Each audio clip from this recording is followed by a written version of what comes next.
What if every time we are throwing away food, we are throwing away more than just the leftovers? Let me tell you about someone who didn't waste food. She didn't have an app to track her groceries. She didn't have a compost bin or a sustainability hashtag. It's hard to believe, but she didn't even have a refrigerator. She just used what she had. Leftovers became lunch. Bones and scraps became broth. Bread crusts became breadcrumbs. Even the non-edibles, like peel, became feed or fertilizer. She wasn't trying to be eco-friendly. It was how people lived.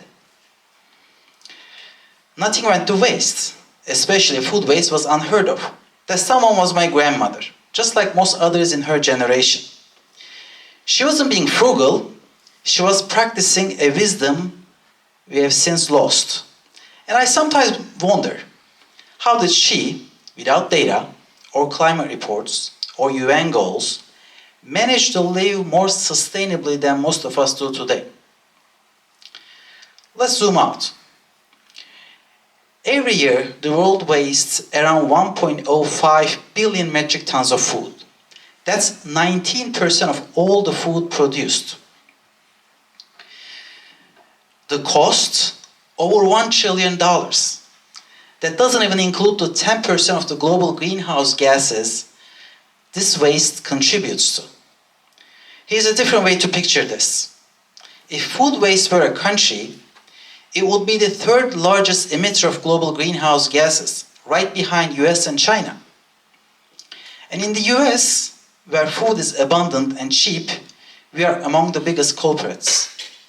Meanwhile, around 800 million people worldwide are food insecure. Based on UN numbers, the cost of ending hunger is $330 billion. That means the food that we waste, in theory, could feed every hungry person on the planet, twice. Here's the strange part. We are more informed than ever. We know about climate change. We know people go hungry. Yet we still waste. Why? This was the question my co-authors and I wanted to answer in a recent study published in the Journal of Food Service Business Research. We surveyed 309 US households and built a new model to test the drivers of consumer food waste behavior. This is important because when food gets wasted at the consumer level, at our homes, in our kitchens, that's when the damage is greatest. It's different than the apple you didn't pick in the fields. Because at that point, all the water, energy, human effort invested is lost forever. Here's what we found. There are supply-side pressures, things coming from the marketplace. Think about retail promotions.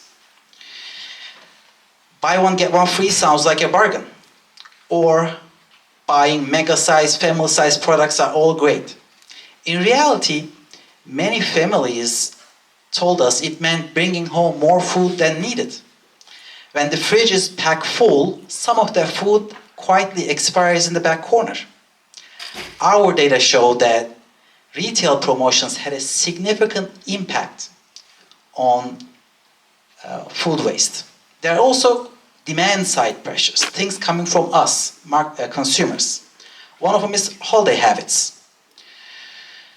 We associate generosity with abundance, especially during holidays. So we overcook and overserve.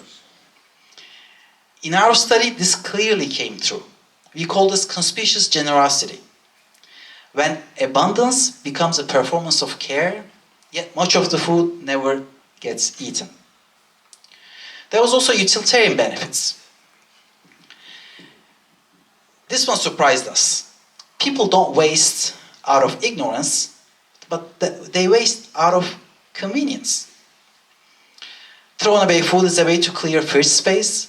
It avoids the work of repurposing, or it's a way to keep the kitchen tidy. In fact, utilitarian benefits were the strongest predictor of food waste behavior. Here's the kicker.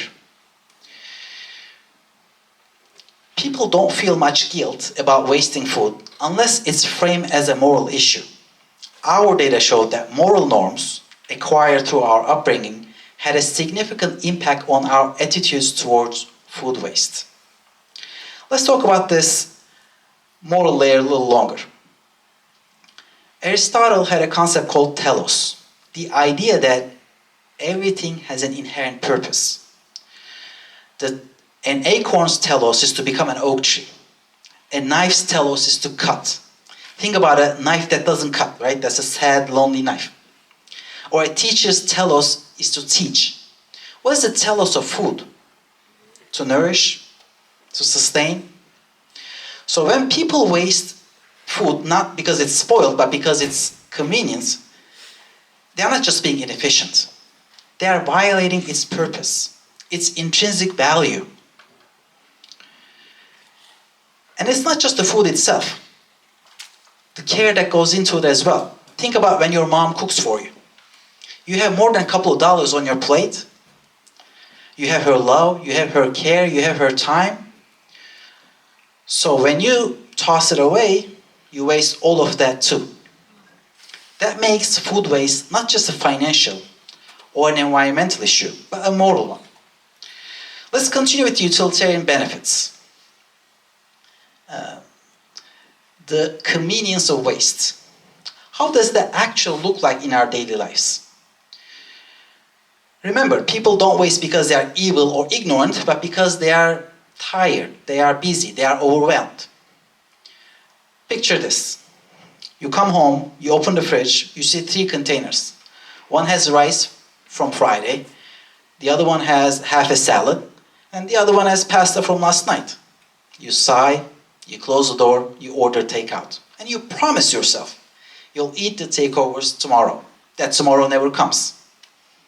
This small decision may not feel like much at the moment, but multiply across millions of households, it becomes mountains of food. The challenge is not just logistical. It's emotional, it's cultural, it's philosophical. Food is not just fuel. It's a signal of our values. And wasting it may mean more than we want to admit. So what can we do? Here are 3 research-backed practical suggestions. 1, plan better. At the end of the day, you want to avoid unintended purchases. Make shopping lists. Don't fall for the promotions that you don't need. Buy local, so you don't have to go to the giant supermarket and buy a truckload of food.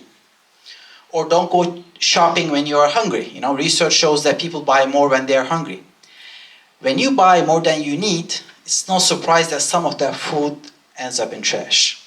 2, understand food labels. Sell by is not same as use by. Most of the food that goes to waste are still perfectly edible. Confusion over food labels are one of the biggest reasons for avoidable waste. And 3rd, learn to repurpose. Leftovers are not a failure, they're a second chance. Most cultures specialize in this. Italian families, they make frittata from leftover pasta. Turkish families, they turn yesterday's bread into tomorrow's börek. Everything can be an ingredient.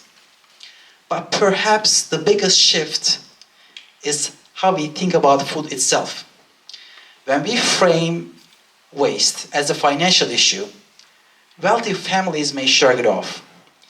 When we reduce it to an environmental issue, it may be politicized. But when we also recognize its purpose and the care that goes into it, wasting it becomes a lot harder to justify. A farmer grew it, someone packed it, you paid for it. It wants and needs to be eaten.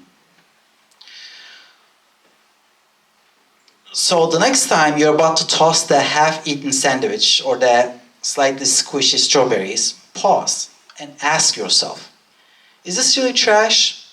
Or it's a moment you didn't respect? Because a tomato wants to be part of a meal, a bread wants to be broken and shared, and every bite you say is an act of care. Food has a purpose. Let's not waste it. Thank you.